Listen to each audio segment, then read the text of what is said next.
Bienvenidos a Networking Café, un espacio para todos los que estamos rompiendo fronteras. Un espacio que se estará transmitiendo constantemente a través de videos en streaming en Facebook y será subido posteriormente al canal YouTube. Sean todos bienvenidos y espero que compartan sus opiniones y que rueden la voz. Bienvenido Juan Gabaza. Desde hace rato puse el botón grabar. No significa que pues, la entrevista contigo y la conversación siempre va a ser un eterno reencuentro. He venido siguiendo los pasos en las redes sociales. Sobre todo que me gusta como ejemplo de todo lo que está pasando hoy con todo el personal branding, marca personal, la identidad digital, el profesional que se destaca. Y la mayoría de lo que hace es tratar de contar sobre lo que está haciendo, sobre lo que es, sobre quién es, sobre lo que te tiene que ofrecer. Pero a mí me gusta tu caso porque haces para luego dejar que otros cuenten, que otros te entrevisten y compartes ese proceso. Y es la verdadera manera de hacer marca personal que yo siempre he defendido, que deja que tus obras hablen por ti. Y te he venido siguiendo el camino a través de que has sido nominado a un premio nacional de periodismo o del mejor periodista en Canadá o de que has publicado un libro o de que te entrevistaron. Más allá de pues, la egolatría y todo el tema del self-promotion, no lo haces con ese fin, sino para mostrar un producto, un servicio, una obra. Y te quiero dar la bienvenida, Juan Gabaza. La dinámica de no es transmitido en vivo, pero es la idea de ese proyecto que siempre tuve de hacer conexiones de valor, Networking Café, con grandes personalidades, que ya lo hemos hecho. Después voy a hablar después de darte la palabra sobre mi experiencia contigo. Te quiero dar la bienvenida a este espacio donde para mí tú eres una persona ejemplar y que tiene mucho que contar. Pues muchas gracias, Adrián. No es un signo de cortesía porque me has invitado, lo cual es para mí un honor, sino porque realmente yo lo siento así. Yo recuerdo cuando te conocí, como dicen los canadienses, you blow my mind, porque me abriste un mundo que yo desconocía, que era el de la marca digital, el de saberse mover en un terreno que para mí era hostil. Yo soy un periodista que pertenece a la vieja escuela, y la vieja escuela que se ha hecho muy vieja y demasiado pronto. Hablamos, el otro día precisamente hablaba con una compañera con la que trabajé en España hace 20 años, y hablábamos de que 20 años en la vida de una persona no es mucho, pero en la vida del periodismo ha sido como un cambio de ciclo geológico, porque han pasado tantas cosas en este tiempo y nos han obligado a reciclarnos de una manera tan intensa que a veces nos sentimos perdidos. Y para mí, recuerdo que fue una fortuna cuando tú te incorporaste a ese proyecto en el que estábamos trabajando con mucha gente muy valiosa. Para mí realmente fue una especie de epifanía, encontrarme contigo y que me enseñaras y que me abrieras la mente y que a veces incluso me hicieras sentirme todavía más perdido, porque como te decía ayer, tú me llevas años luz en muchas materias que ahora son fundamentales para cualquier persona que se dedique al terreno de la comunicación. Bueno, digamos que hemos roto el tiempo-espacio y que más allá de los años luz, ahora te mueves como pez en el agua, que es simplemente de romper el celofán y estar allí, y lo haces muy bien. Recuerdo que eras reacio a abrirte inclusive una cuenta en Facebook y tímidamente la abriste así como, ya va, ¿quién está por aquí? No, que no quiero que me vean. Pero hoy por hoy, inclusive como director de una agencia, como un creador de contenidos, te desenvuelves en un mercado extremadamente complejo, tan o más difícil que el mismísimo de Estados Unidos, en ambos idiomas, y es simplemente te adaptaste y eres un muy buen ejemplo de ese talento, de esa gran escuela que tanto nos hace falta hoy por hoy, porque esa es la otra.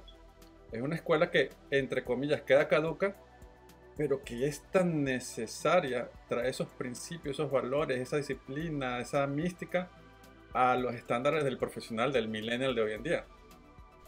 Sí, es que al final, Adrián, lo importante, los valores del periodismo o la ética del periodismo, la tradicional en la que nos hemos formado, esa no ha cambiado. Ha dado la sensación durante muchos años que esos valores ya no servían, o que los paradigmas del antiguo periodismo ya no servían, habían quedado caducos en el nuevo mundo digital en el que nos encontrábamos, en el que había desaparecido esa relación entre el emisor, que solo podía ser el periodista, y el receptor, que eran el resto de ciudadanos. Y de repente dio la sensación de que los contenidos no eran importantes y que lo que era importante era realmente el medio para transmitirlos. Nos habíamos olvidado del contenido y nos habíamos preocupado en exceso de enfocarnos en tener un buen perfil digital, en ser activos en Twitter, en tener un buen perfil en LinkedIn, en ser activos e interactivos en Facebook. Y se nos olvidó que eso no vale nada, no vale absolutamente nada, o es efímero, si no hay algo detrás sólido que lo sostenga. Y para un periodista lo único sólido, lo único es su trabajo y los contenidos y las historias que pueda contar. Al final, pese a toda esta revolución digital en la que estamos inmersos y que no sabemos hacia dónde nos lleva, para mí lo único que realmente, la única certeza que tengo es que las historias buenas van a seguir abriéndose camino. Las historias buenas y los buenos contenidos y el buen periodismo. Fíjate que esa era una de las preguntas que tenía. Ahora no lo ves tú porque estás desde Skype, pero tengo en pantalla tu perfil en LinkedIn, donde te presentas como periodista, autor y editor, ¿no? Yo vi una entrevista hace tiempo, hace unas cuantas semanas que te hicieron, y tú hacías una observación interesante en que te considerabas más autor que escritor. Y yo me pregunté, ¿cuál es la diferencia entre un autor y un escritor? Muy buena. Es buena pregunta. Yo te diré, y lo digo muy a menudo, que a mí la palabra escritor se me hace muy grande, porque respeto mucho a los grandes escritores que me han hecho disfrutar con la literatura. Y como para mí el respeto al profesional que admiro es fundamental, sobre todo fundamental para ser muy consciente de quién soy, de cuáles son mis limitaciones, que son muchas. Y yo no me puedo considerar a mí mismo escritor, aunque muchos digan que soy escritor. No lo soy. Soy un autor que escribe, pero escritor creo que es una categoría superior a la que no pertenezco. Y además creo que es bueno que cada uno nos vayamos poniendo las limitaciones en una época que, como tú bien sabes, todo el mundo se atribuye méritos que es difícil demostrar. En el mundo digital, por supuesto, han aparecido nuevas profesiones que todo el mundo quiere mostrar como propias cuando realmente no hay nada detrás. Con el tema de ser escritor o ser autor, ahí hay una parte de mis complejos, que son muchos, de mis inseguridades, que son también muchas, y de respeto profesional a quien hace las cosas mejor que yo. Entonces, para mí sería absolutamente pretencioso intentar situarme al nivel de los escritores que yo admiro, o de los escritores que yo leo a diario, aunque no los admire o no crea que son buenos. Y en este mundo de tanto intrusismo, de tantas profesiones que realmente no sabes bien qué encierran detrás, yo creo que le tenemos que volver a dar valor a la semántica de las cosas y, como se dice en mi país, llamar a las cosas por su nombre. Fíjate que, y voy a preguntarte ahora sobre ese último libro que copublicaste con otros autores, no sé si fueron varios o 12 autores. Sí, 25 autores, 25. Historias de Toronto. Me recordaste a la obra de Luigi Pirandello, 6 personajes en busca de un autor. Tú, en este caso fueron varios autores en busca de un editor. ¿Quién fue el editor de Historias de Toronto? ¿Y cómo fue todo ese proceso? En realidad yo te diría que la historia es muy parecida a la de Pirandello, porque éramos varios editores o varios autores en busca de otros autores. Y te diré, en el año 2014, José Antonio Villalobos, que es un escritor peruano que ha vivido en Canadá hasta hace poco, ahora vive en Los Ángeles, tenía la idea de crear una comunidad de autores hispanoamericanos en Canadá, que vivimos en Canadá y que producimos y escribimos en español.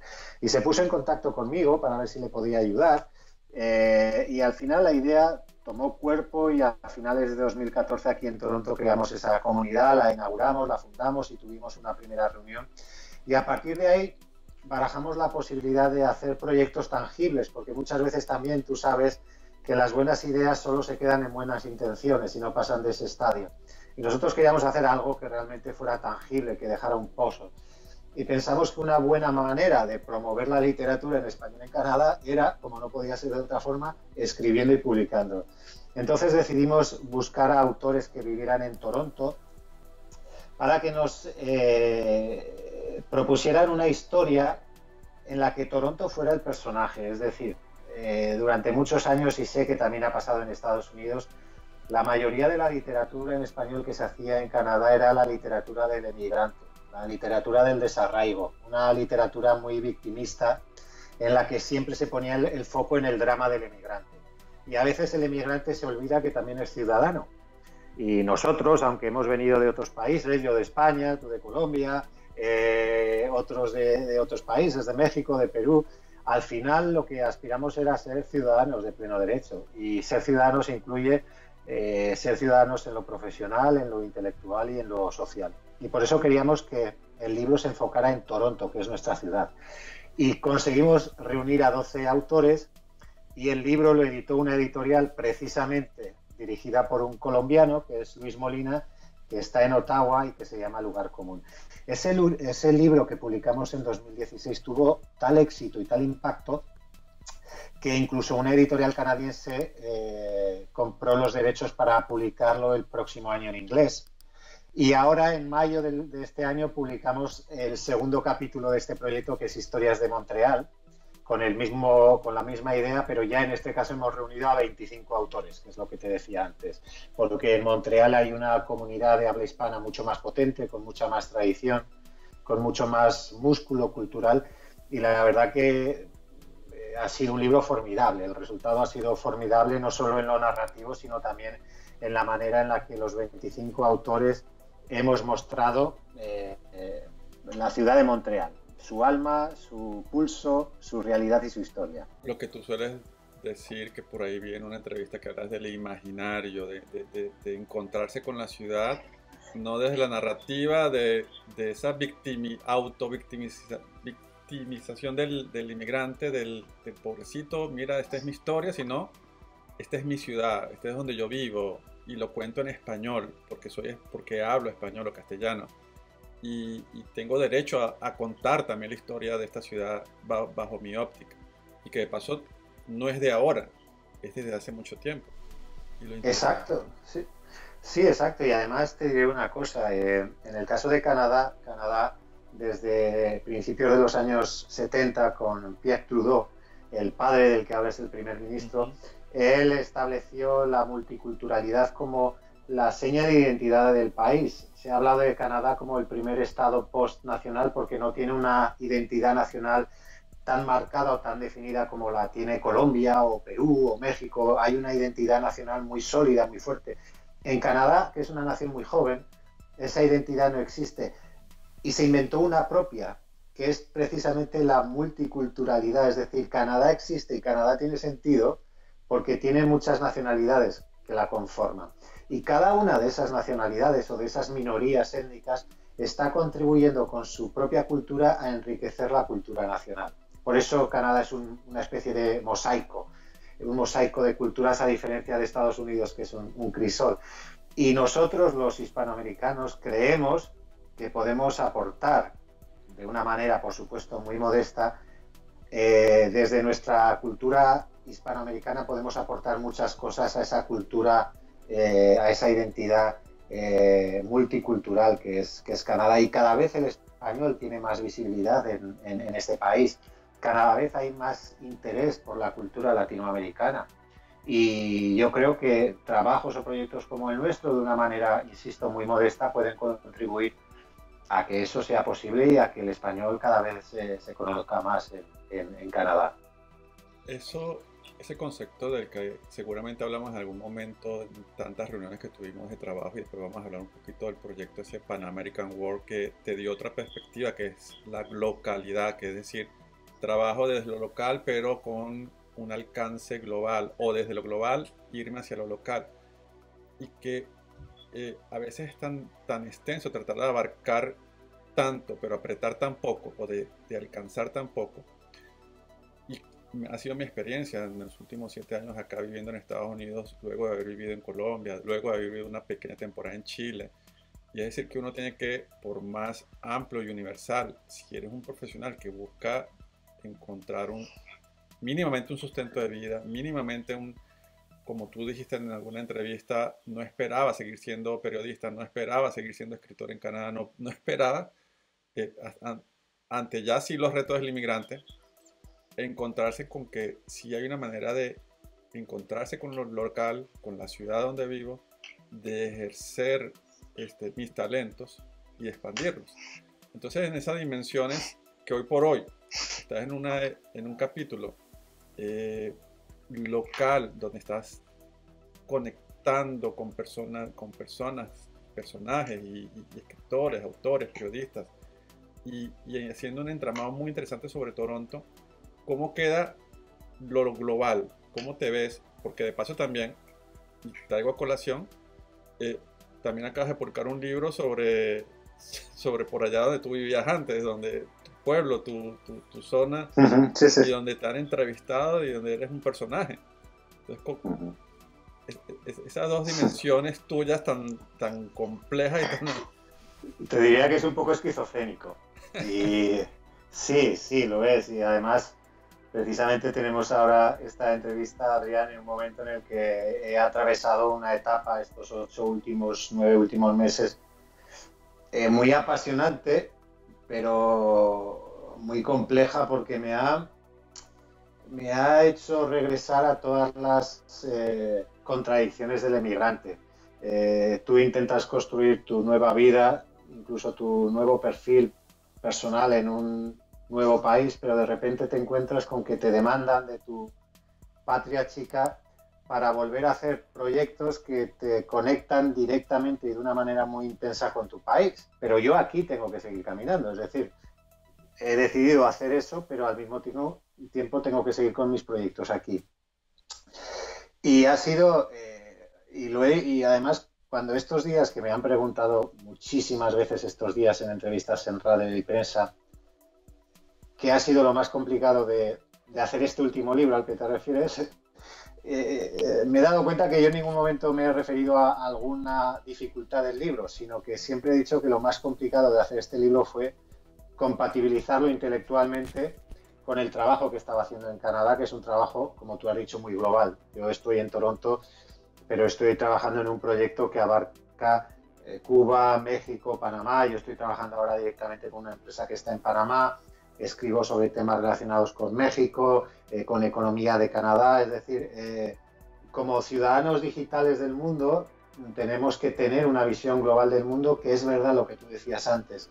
Nos obliga a abarcar mucho, pero a proyectar poco, lo cual genera mucha frustración y te obliga a tener una mente demasiado transversal, no te permite enfocarte o centrarte en algo concreto o en buscar tu nicho o tu micronicho. Tu nicho es tan grande que genera grandes desafíos, y eso ha convivido estos meses conmigo con un libro que he tenido que escribir, o que he escrito porque me lo han encargado, sobre un evento. Yo nací en España, en un pueblo muy pequeño de 14.000 habitantes en el norte de España, que se llama Jaca, que es una ciudad muy turística, es una de las ciudades más turísticas y más bonitas del norte de España.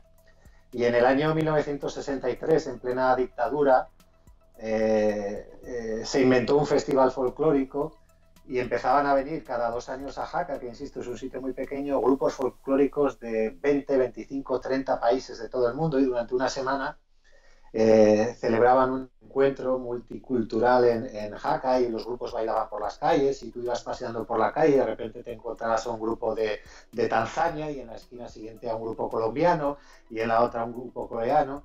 Era como si el mundo de repente lo hubieras traído a tu ciudad, y los niños que crecimos en aquella, los niños de los 70 y de los 80 que crecimos viendo eso, tuvimos la oportunidad de ver desde una pequeña ciudad muy remota, pues como el mundo de repente se te abría delante de ti. Ese fue el primer festival folclórico que se hizo en España, fue uno de los más importantes del mundo, y este año ha celebrado su 50 edición y a mí me encargaron que hiciera un libro sobre la historia de este evento que fue muy, muy, muy importante en España y en Europa. Entonces eso me ha hecho reconectar de repente de una manera casi abrupta y muy intensa con mis raíces, con mi gente, con mi pueblo, y he tenido que volver a revivir parte de mi historia, porque yo fui durante 8 años el director de comunicación de ese evento. Y ha sido, Adrián, ha sido una experiencia muy gratificante, pero al mismo tiempo, como te decía, algo esquizofrénica, y que refleja muy bien este doble escenario, este doble estadio en el que nos encontramos quienes trabajamos en un mundo digital, ¿no? Pero lo mejor de todo, ¿sabes qué ha sido, Adrián?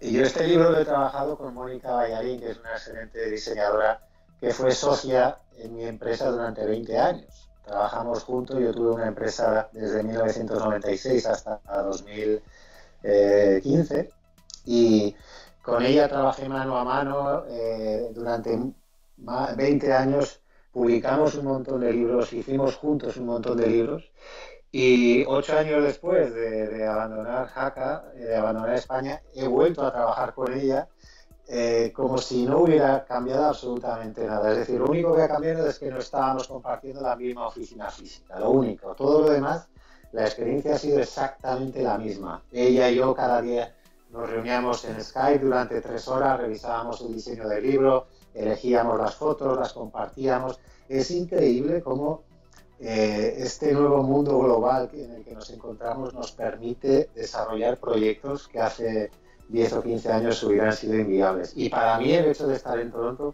no ha afectado para nada a la hora de desarrollar un proyecto que era tan local, ¿no? Que estaba tan identificado con un territorio. No, y ahí yo tengo que entonces dar mi, mi visión, mi aporte de lo que fue trabajar contigo para Pan American World, donde manejabas un equipo de varios periodistas, de varios country managers. A mí me tocaba cubrir la parte de Colombia, nuestra amiga Liliana Castaño, el área de Miami, personas en Venezuela, otros en México, en Cuba, Cuba, en Argentina. Sí, en sí. Argentina. ¿Y cómo cubrías como un editor en jefe, como ese desarrollador de este gran proyecto que todavía sigue y está allí, como prácticamente como un acervo cultural? Por ahí todavía hay gente que me saluda de cosas que yo escribí, pero esa paciencia, o sea, puedo dar testimonio de que Juan Gabasa es un hombre extremadamente, no solamente culto, sino con él aprendí a que la paciencia puede más que cualquier otra cosa. Y paciencia es saber presionar sin molestar. O sea, no todo el mundo lo tiene y no creo que todos los editores sean iguales. Pero sí es un don tuyo y te felicito porque fue muy grato trabajar contigo. Se aprende a escribir con Juan. Él dice que él no es escritor, pero se aprende uno. Serías también un muy buen profesor, por cierto, Juan, de escritura para profesionales. De hecho, pensando como un producto, yo me anoto como alumno. Escritura para internet o escritura para artículos, escritura para lo que sea. Y hoy por hoy, yo creo que ya uno cuando pasa cierta edad, después de los 40, uno dice, oye, no es que me estoy volviendo viejo, sino que hoy por hoy siento que estoy más vivo que nunca, sé lo que quiero. Y ¿qué hay por allí en ese corazón tuyo? ¿Qué proyectos quieres desarrollar? Quizás no te consideras escritor, pero tienes ese llamado, esa búsqueda, esas ganas de dedicarte solo a eso seguramente. ¿Hay algún proyecto que tengas en mente que quisieras desarrollar? Qué pregunta tan difícil, ¿sabes? Si yo estuviera en España y llevo ya 8 años fuera, probablemente tendría una respuesta más sencilla. Pero tú como yo, que sabes lo difícil que es crecer en todos los ámbitos cuando vives fuera en tu país, yo te diría que a fecha de hoy yo voy a cumplir 48 años en 15 días.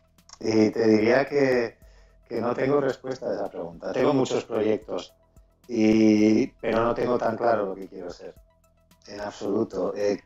Quiero ser periodista porque creo que es lo único que sé hacer con cierta dignidad, con cierta solvencia. Pero pero no renuncio a nada, porque del mismo modo que hace 8 años yo pensaba, cuando me vine a vivir a Canadá, que iba a tener que renunciar a mi profesión, a ser periodista, y tendría que buscarme la vida de otro modo. Y sin embargo he podido seguir ejerciendo de periodista durante estos 8 años. Del mismo modo te digo que ahora, si tengo que hacer otra cosa que no sea el periodismo, tampoco pasaría absolutamente nada, porque sé que de un modo u otro siempre voy a seguir escribiendo. Aunque para mí escribir es un esfuerzo a veces doloroso. Hay autores que dicen que para ellos la escritura es un ejercicio placentero. No, para mí es como un parto. Yo nunca he parido, pero me imagino que es como un parto. Es un esfuerzo enorme, agotador, es muy duro.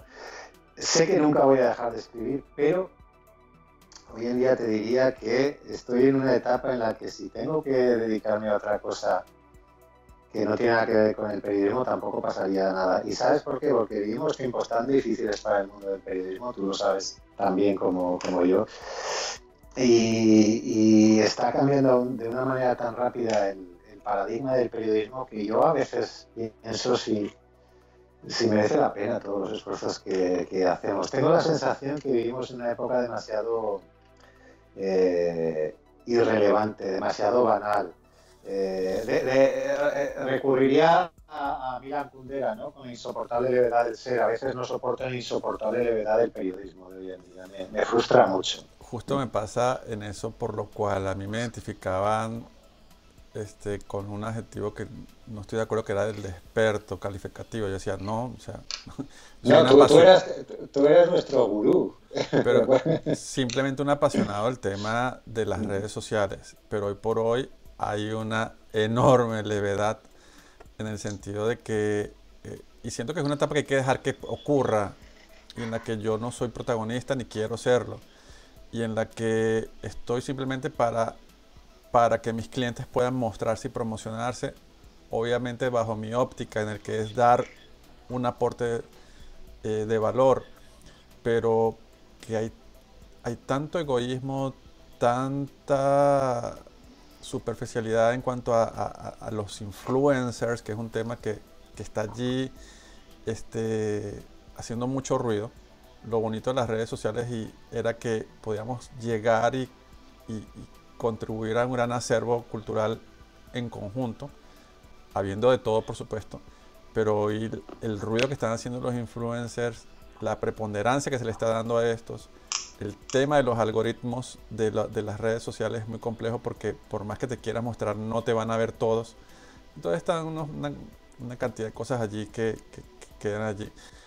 Pero Adrián, déjame que, si me permites, es tu casa, pero me gustaría hacer yo ahora de periodista, porque hace días que te quiero hacer una pregunta, porque yo decía antes que Adrián a mí personalmente me lleva años luz, y cuando, como decimos en mi país, cuando yo voy, tú ya vuelves, de todo.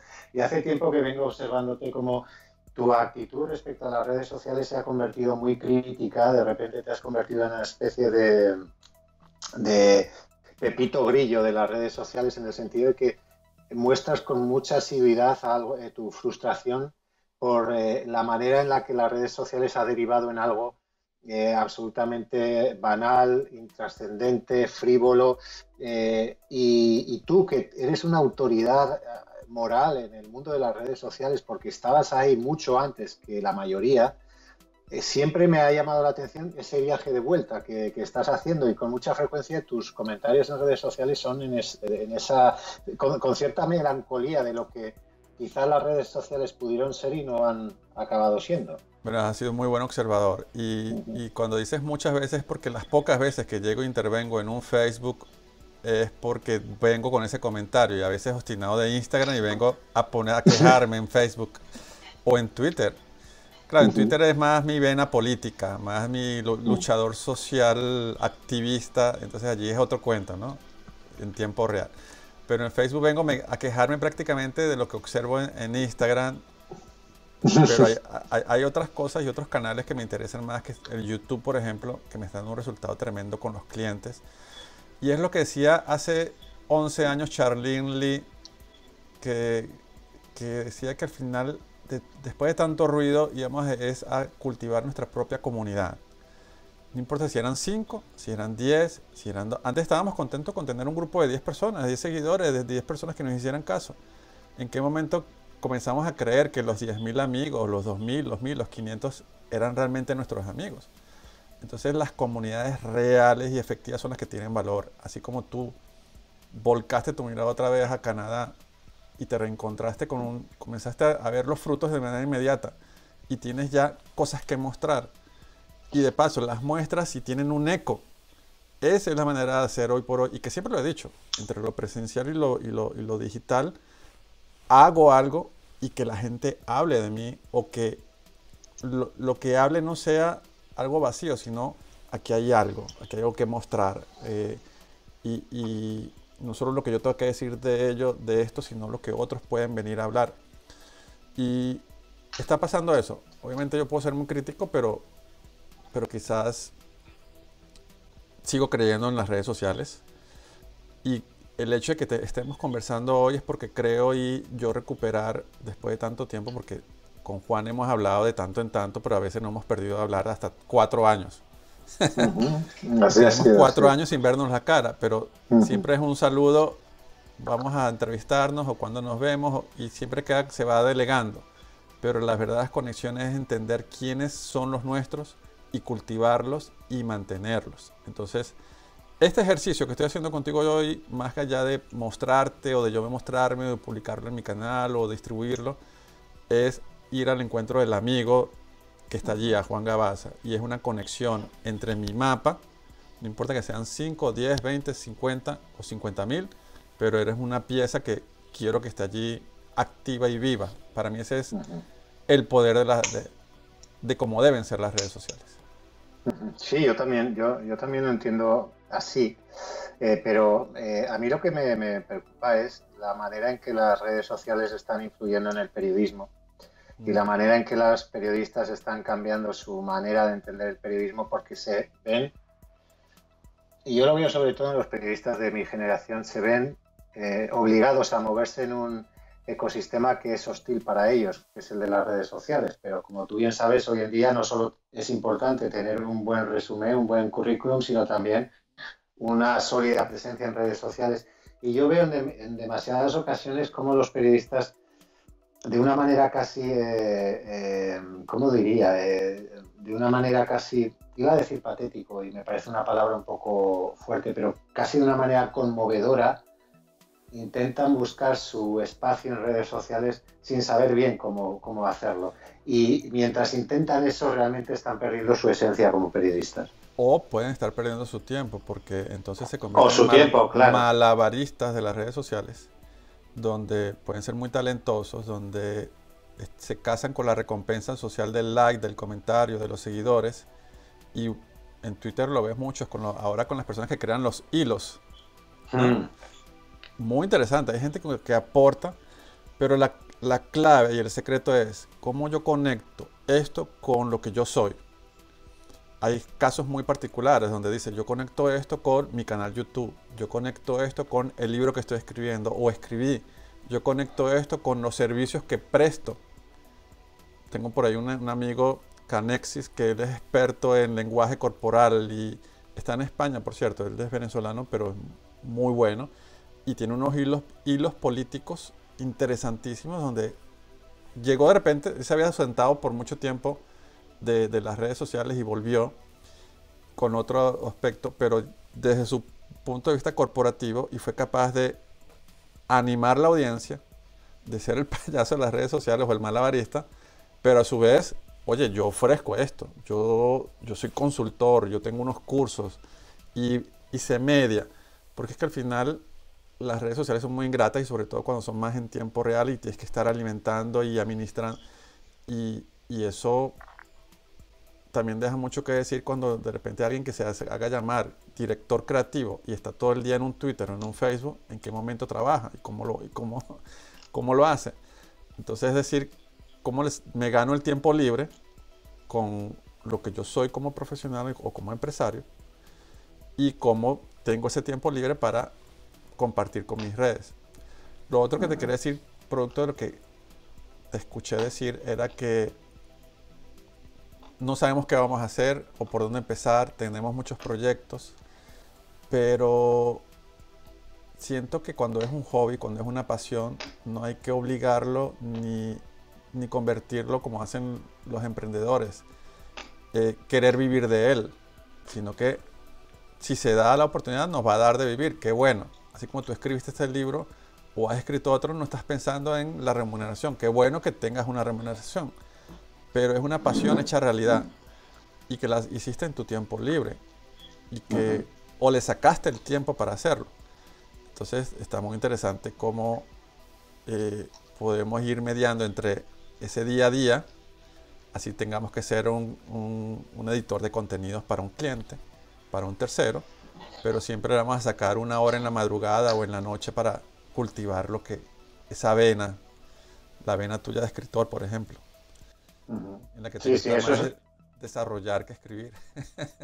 sí, es verdad. Hombre, yo creo que a eso nunca deberíamos de renunciar, nunca, pero al mismo tiempo creo que a veces tenemos que reordenar nuestras prioridades o incluso ser honestos con el mundo que vivimos y con nuestra realidad como ciudadanos. Yo creo que tú has dicho la barrera de los 40, es verdad, a partir de los 40 cambian muchas cosas en nuestra vida y si eres padre todavía más. Y lo que antes te parecía importante o trascendental o incluso lo que antes te influía de una manera positiva en tu vida, en tu estado de ánimo, en tu fortaleza intelectual o en tus inquietudes intelectuales, luego con los años ves que todo eso se va relativizando y que el mundo es mucho más grande que ese pequeño terruño en el que tú te habías criado, en el sentido de que, bueno, yo quiero ser periodista, yo quiero escribir, yo quiero contar historias. Bueno, eso está muy bien, pero hay otras muchas cosas que hacer, ¿no? Y a veces hay ejercicios conmovedores para intentar seguir siendo lo que quizá ya no somos. Y a veces renunciamos incluso a intentar ser otras cosas que quizá podríamos ir. Y el ser inmigrante es una buena oportunidad para eso, aunque no lo veamos. De cara a lo que eres como inmigrante, pero como español, ¿cómo ha sido tu encuentro con ese mundo? Y te lo digo, en mi familia nos acabamos de ver la serie Bolívar, 60 capítulos en Netflix, muy interesante. Este, Hay un rescate ahora por un grupo de libertarios que habla de la hispanidad, de la leyenda negra, la conquista española. Ese tema entre matices, entre o negro o blanco, porque no creo que ni fue negro, ni fue blanco, ni por un lado ni por el otro. O sea, ni fueron malos todos, ni fueron buenos todos. Y fue muy complejo. Y que por último ya no podemos hacer nada después de 200 años. Entonces, ¿qué tenemos hoy? Cuando a ti te dicen latino, latino, latino, y tú noblemente dices, es que la hispanidad, y es que es eso. Somos más hispanos que inclusive latinos, históricamente. Eh, ¿Cómo observas, viviendo como inmigrante alrededor de muchos latinoamericanos, toda esa carga histórica y cómo lo ves al día de hoy? ¿Cuáles son nuestros retos como hispanos? Es muy compleja la pregunta. Me tocas un tema un poco difícil, intentaré ser políticamente correcto, pero a la vez sincero, porque creo que esto en su día lo hablé contigo y también con Liliana y con Duraska. Yo hasta que vine a Canadá, yo apenas había tenido relación en España con el mundo latinoamericano. Me refiero en el sentido de trabajar con periodistas latinoamericanos o trabajar sobre la actualidad en Latinoamérica, porque yo estaba en otros temas con mi carrera periodística y para mí el mundo latinoamericano era un mundo completamente ajeno, aunque es verdad que forma parte de nuestra identidad cultural por muchas razones. Pero es verdad que desde España hay una visión demasiado homogénea de Latinoamérica como si fuera una unidad. No tenemos el conocimiento ni la educación para advertir que, bueno, una cosa es Latinoamérica y otra bien diferente son las identidades nacionales de cada país, que Colombia no es lo mismo que Perú no es lo mismo que México no es lo mismo que Venezuela, y así hasta llegar a Argentina. Entonces, para mí, que vivía completamente ajeno a la realidad social, política y sobre todo cultural de Latinoamérica, el venir a vivir a Canadá y de repente, por razones de trabajo, empezar a conocer a muchos latinoamericanos, a muchos mexicanos, a muchos colombianos, a muchos peruanos, y tener que empezar a aprender sobre la realidad de cada país fue un shock, en el sentido de que primero entendí que Latinoamérica no es una unidad homogénea. Dos, que había una, ¿cómo diría? Había una latente animadversión todavía a lo que representaba España en Latinoamérica. Y eso a mí me dejó completamente fuera de juego, porque yo tenía conversaciones y las sigo teniendo con latinoamericanos que viven en Canadá y te diré que en muchas ocasiones, no en general, pero en muchas ocasiones me encuentro siempre como que hay un resquemor oculto, como si todavía tuviéramos alguna responsabilidad en tanto que españoles por lo que ocurrió. Y yo te diré que soy un ciudadano español que no se siente especialmente orgulloso del episodio de la colonización de América, pero forma parte de la historia de ambos mundos. Y te diré también que no soy una persona especialmente con una identidad española especialmente fuerte, en absoluto.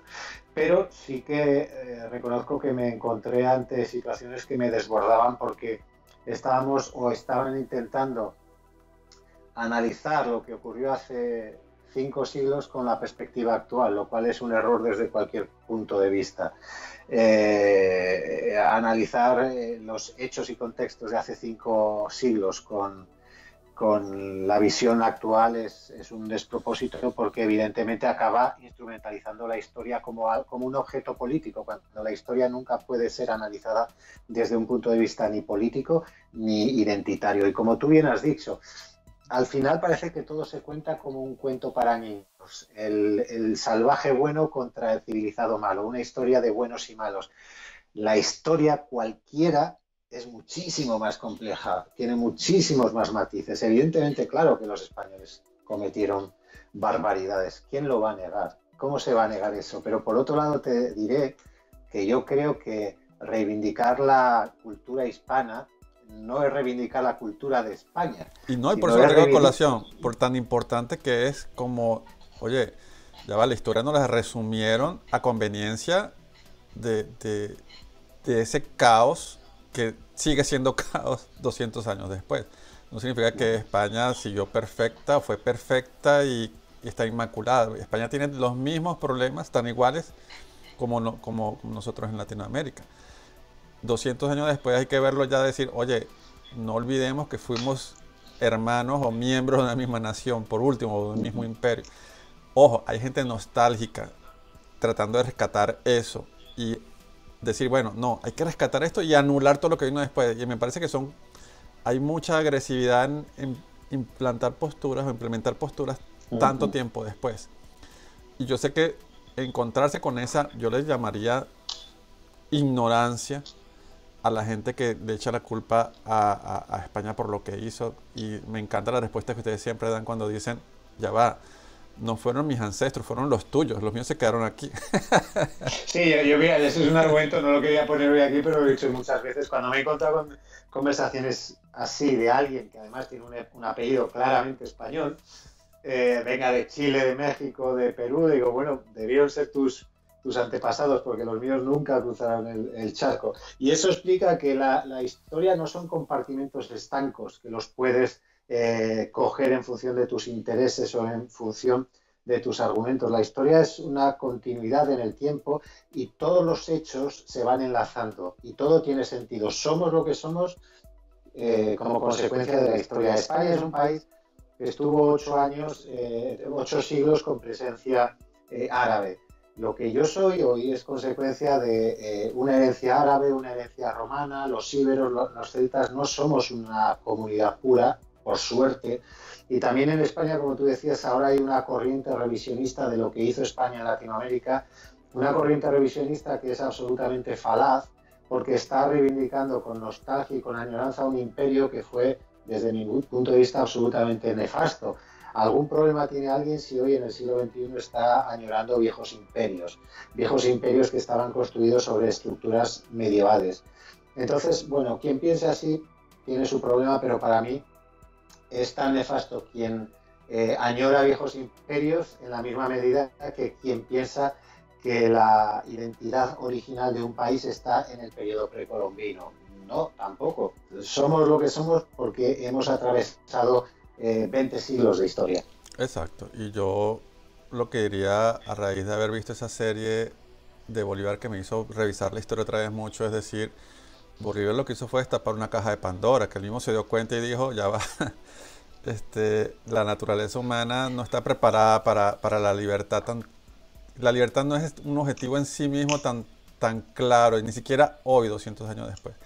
Que por último estamos aprendiendo como pueblos con la globalización, que ahora la estamos viendo. Antes era muy bonito, hace 30 años, hablar de la globalización.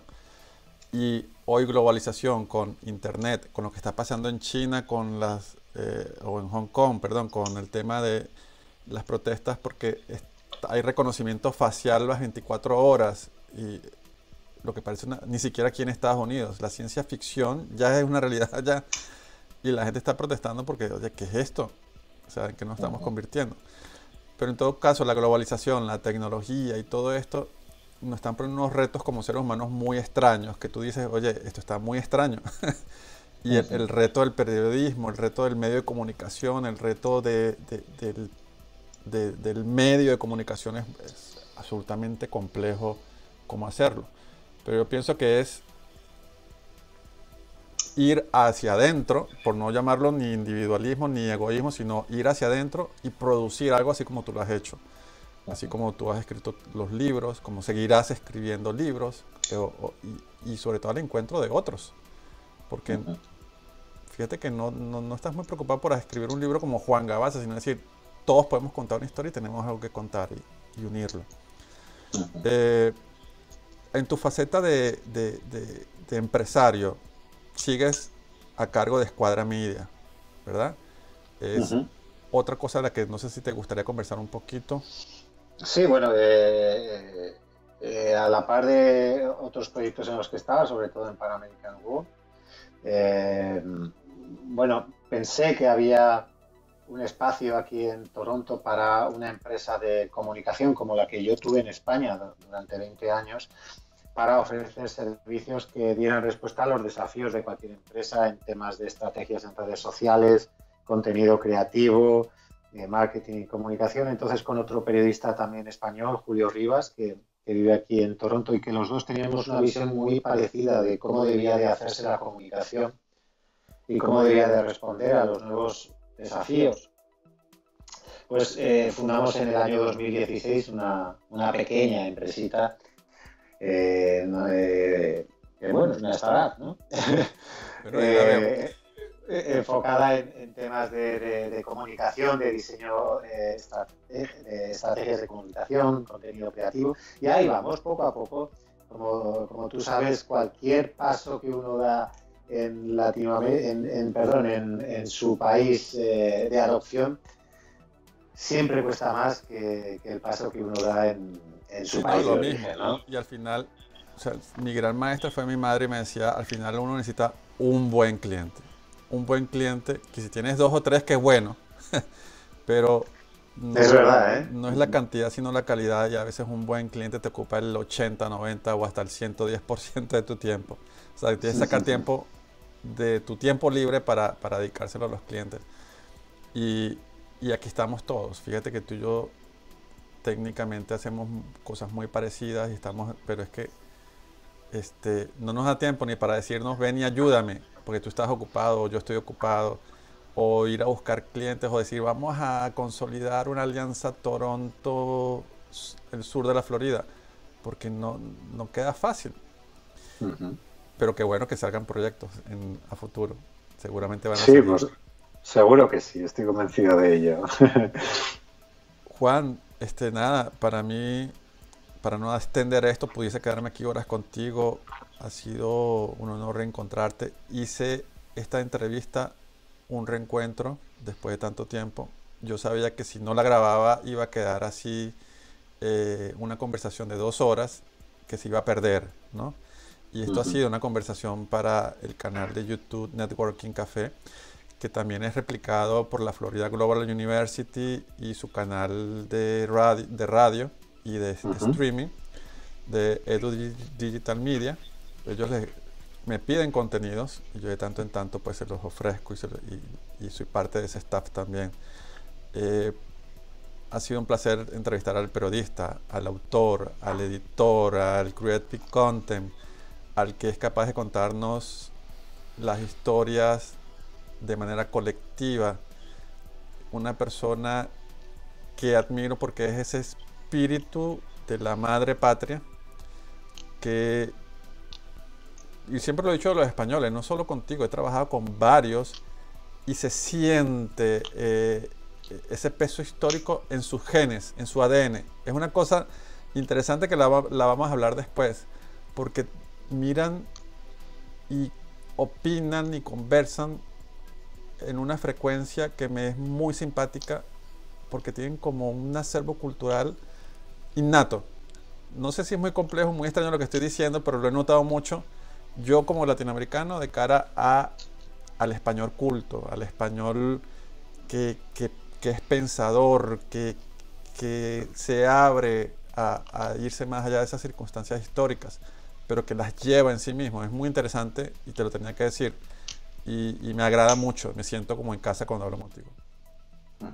Bueno, yo te diría que el sentimiento es mutuo y es interesante esto que me estabas contando ahora porque yo también he percibido precisamente lo contrario, quizá porque he tenido la fortuna de encontrarme con latinoamericanos como tú, con gente con inquietudes intelectuales y con una mente lo suficientemente abierta para mirar más allá de lo que se ve o lo que vemos en el horizonte. Y para mí siempre ha sido en estos años una experiencia súper enriquecedora en el sentido de que me ha permitido encontrar mi lugar en el mundo como español, porque quizá los españoles, y seguro que me entiendes, hemos tenido siempre una mirada de suficiencia respecto a Latinoamérica. Y lo tengo que reconocer por razones. Siempre hemos estado mirando más a Europa, porque somos europeos, que a Latinoamérica, donde es realmente donde teníamos nuestra identidad y nuestras raíces. Y para mí, al descubrir a gente como tú, o como Liliana, o como Durasca, o como tantos otros que no voy a citar ahora, o Clarisa Herrera, o tantos otros, insisto, ha sido realmente encontrarme con una sociedad de una calidad y de un nivel que me ha impactado y que me ha hecho realmente sentirme, bueno, tú eres español, eso está bien, pero fuera de España hay una calidad personal y profesional que a veces es superior claramente a la que tenemos nosotros. Y al final eso son como unos vasos comunicantes que se enriquecen mutuamente si sabemos encontrar la fluidez y la conexión adecuada. Bueno, yo por último te agradezco y recomiendo a todos los que nos pueden estar viendo en diferido, de manera sincrónica, que sigan a Juan Gabaza en Facebook, en Twitter, en LinkedIn. No sé si también estarás en Instagram. Sí estás, ¿verdad? También. Sí.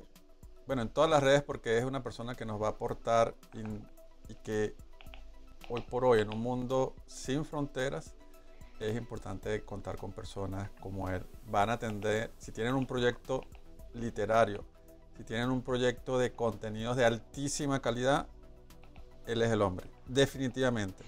Si quieren que una empresa corporativa a gran escala, bilingüe, o en inglés o en español, tenga un proyecto que requiera un experto en comunicación y en estrategia de contenidos, Juan Gabaza es la persona.